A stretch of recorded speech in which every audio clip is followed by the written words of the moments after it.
ভাঙরটা আমার মনে হয় নওশাদ আবার আসবে।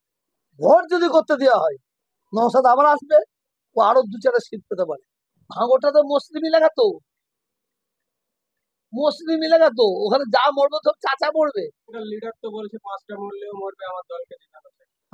আমি তো আগেই বলেছি 5 আটা, 5 আটা, এটা 5 আটাদের কথা, এটা ফেটি মার্কা ইংরেজদের কথা। মুসলমান যারা নেতা, যারা এই এই দলটার জন্য জীবন দিয়ে দিয়েছে, আমার কাছে জানা আছে, কে 14 বিঘে জমি, কে 30 বিঘে জমি বিক্রি করে এই দল করেছে,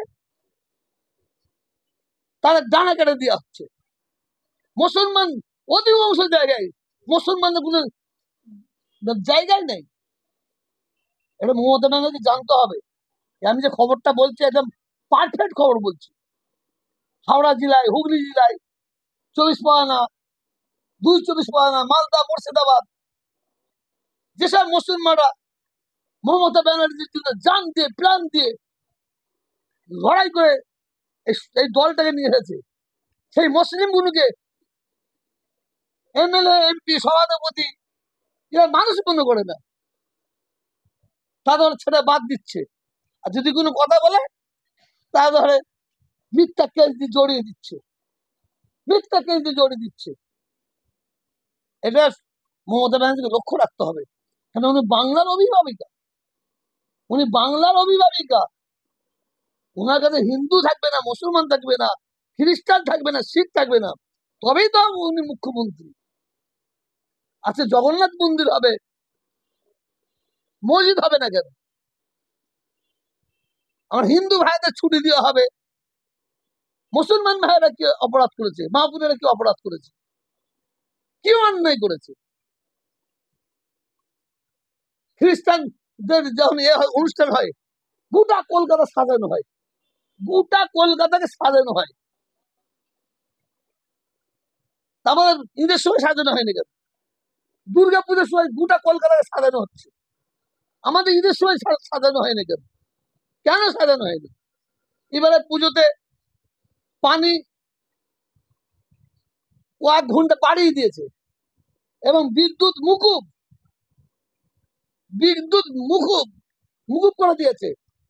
কই আমাদের ঈদ কমিটির জন্য তো বিদ্যুৎ মুকুব করা হয় না, পানীয় জল বাড়ানো হয় না, টাইম বাড়ানো হয়নি। তো কি কি চলছে? মানুষ এখন ছোট থেকে বড় সব বুঝতে শিখেছে, এরপর আমার আর কিছু বলার নেই।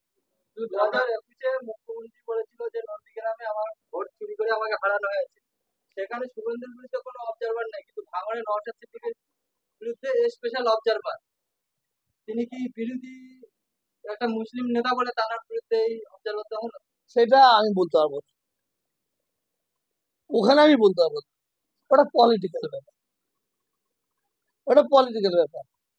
তবে আমি আপনাদের বলতে পারি, আমি আমি তো একজন মুসলমান, মুসলমান হয়তো মুসলমানদের মধ্যে কথা বলতে হবে। আকাশে মেঘ উঠলে বলা যায় বৃষ্টি হতে পারে। এইবারে ভাঙরটা আমার মনে হয় নওশাদ আবার আসবে।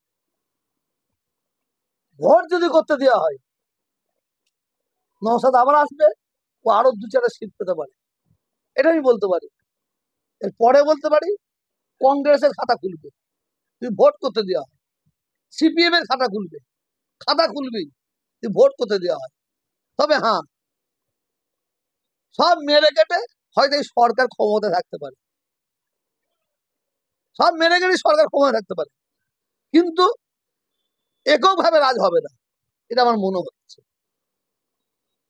তাহলে মমতা ব্যানার্জিকে আমি কাছ থেকে চিনি, মমতা বাংলার মানুষ যেন ভাবে, কিন্তু ওনার ভাবাটাকে ঠিক পরিচালনা করতে দেয়নি আমলাগুলো, এই আমলাগুলো। মুসলমানের বহুত কর্মস্থান ঘেরা হয়নি, যখনই বলা হচ্ছে পয়সা নাই, পয়সা নাই।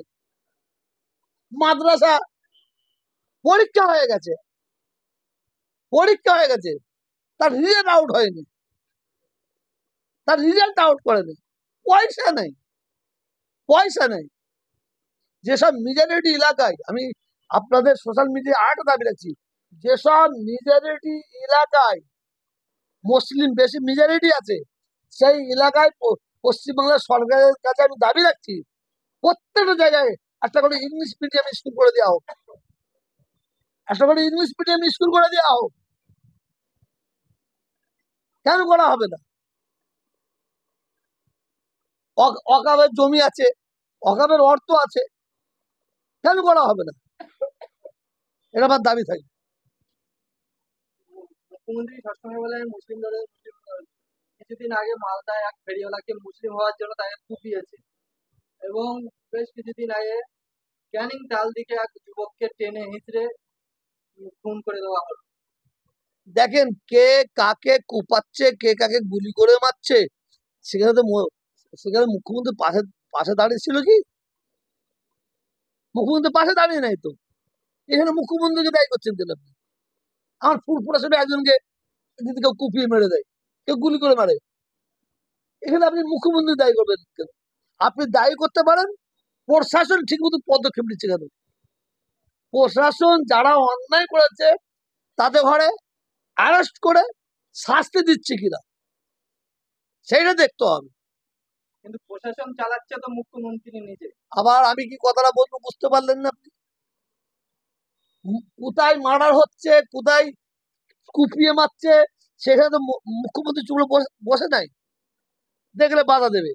তার প্রশাসন আছে, যেখানে মার্ডার হয়েছে, অলরেডি হয়ে গেছে, কুপিয়ে মেরেছে, যারা মেরেছে, যারা মার্ডার করেছে তাদের ঘরে অ্যারেস্ট করেছে কিনা দেখতে হবে। তাদের ঘরে মুখ্যমন্ত্রীর প্রশাসন ঠিক শাস্তি দিয়েছে নাকি দেখতে হবে, না তাদের ঘরে পাশ দিয়ে ছেড়ে দেওয়া হয়েছে হালকা কেস দিয়ে, এটা দেখতে হবে। যে রাজ্যের মুখ্যমন্ত্রী পুলিশ মন্ত্রী, এই রাজ্যে ওয়াকাব আন্দোলন করতে গিয়ে যারা মিথ্যা কেস খেলো তাদের এখনো জামিন হচ্ছে না, কিন্তু দুর্গাপুরে যে গরু ব্যবসায়ীদের উপরে হামলা করলো 22,19 সে জামিন পেয়ে যাচ্ছে, কিন্তু ওয়াকাবের জন্য যারা লড়তে যাচ্ছে মিথ্যা কেস দিয়ে তারা জামিন পাচ্ছে। ওয়েট করুন, ওয়েট করুন, বাংলার মানুষ সব দেখছে, বাংলার মানুষ সব দেখছে। যারা কলা চুরি করছে তাদের ঘরে পিটিয়ে মারা হচ্ছে, আর যারা দেশের অর্থ ধ্বংস করে দিচ্ছে তারা বুক করে ঘুরে বেড়াচ্ছে। এটা বাংলার মানুষ দেখতে পাচ্ছে। Wait wait. একটা প্রশ্ন হুজুর, রাজ্যের বিরোধী দল অনেক আছে, 77টা বিজেপির এমএলএ আছে, সেখানে তো স্পেশাল গভর্নমেন্টের কোনো এত পদক্ষেপ আছে এবং ভাঙনকে বারবার টার্গেট করা হচ্ছে, অশান্তি লাগানোর একটা ইয়ে চলছে, এটা নিয়ে আপনি ভাঙোটা তো মুসলিম এলাকা, তো মুসলিম এলাকা, তো ওখানে যা মরবে সব চাচা মরবে। এটা মজার জিনিস তো, মজার জিনিস তো। আর এর জন্য ওই এলাকার মানুষও তাই আছে। ক্যানিং এলাকার মুসলমান, ভাঙড় এলাকার মুসলমান, তোরা ভাই ভাই মারামারি করতে যাবি কেন? কেন করতে যাবি? কেন ভাই ভাই লড়াই করবি? ভাই ভাই লড়াই করলে তো আমাদের আমাদের মতো লস, আর যারা লড়াই করাচ্ছে দূর থেকে ইন্ধন দিয়ে তাদের লাভ। এটা ভাঙড়ের মানুষ জানে না, ক্যানিংয়ের মানুষ জানে না, বাংলা মানুষ জানে না। সেখানকার লিডার তো বলছে 5টা মরলেও মরবে, আমার দলকে জেতানো চাই। আমি তো আগেই বলেছি পাঁচ আটা, পাঁচ আটা, এটা পাঁচ আটাদের কথা, এটা ফেটি মার্কা হিজড়াদের কথা। আমি হিন্দু বুঝি না, আমি মুসলমান বুঝি না, আমি মানুষ বুঝি, আমি বাংলা বুঝি। বাংলার শান্তি চাই, বাংলার মানুষ যেন শান্তি থাকে, এটা আমার দাবি।